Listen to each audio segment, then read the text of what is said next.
shirkoodani jiraaydo si wada jira maanta uu ku qabteen gudaha magaalada Hargeysa gudoomiyaha gudida qabanqaabo ee loo xilsaaray qabashada shirweynaha shanaad ee ururka saxufiyiinta Soomaaliland ee Solja mudane Maxamed Maxamuud Yuusuf Ilkaase iyo sidoo kale xogayaha gudidaasi mudane Yaxya Ismaaciil Sheekh Xasan ay waxay si rasmi ah ugu dhawaaqeen xilliga la qaban doono shirweynihii shanaad ee ururka saxufiyiinta Soomaaliland ee Solja wana kuwan iyagu arrimahaasi ka hadlaya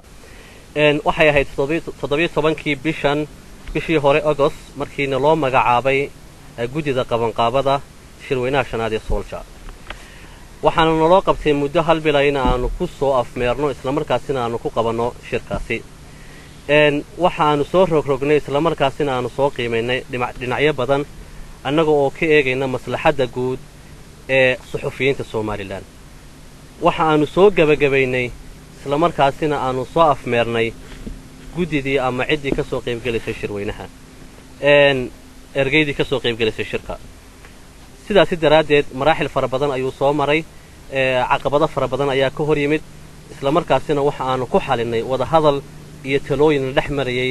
annaga iyo cid kasta oo daneynaysa maslaxadda ururka saxufiyiinta Soomaaliland ee Solja waxa aanu maanta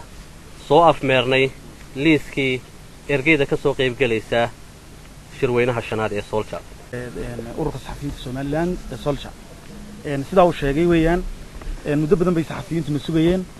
muddo badan bay bulshadu sugaysay dad badan baa indhaha inagu hayo waxa lahaa ururada kale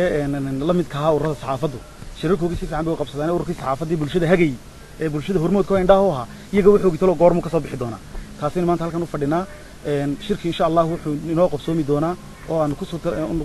soo hawshii ku soo afmeernay si fiican noogu soo dhamaatay insha Allah 20ka bisha iyo 21ka bisha muddo laba maalmooda Hargeysa ayaanu ka dhici doonaa insha Allah taas waa taas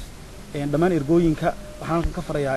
dhamaan wariyaasha saxaafadda cid kasta oo la casuumo loo sheegay oo shirka ergi ka ahayd insha Allah inay saa ku diyaar garowdo dhamaan cid kasta oo danaynaysay dhamaan cid kasta oo saaxiib Solja la ahayd waxaanu sheegaynaa in kulligeed samaadaan shirkii si fiican in noogu dhici doono insha Allah sabtida iyo axadda toddobaadka dambe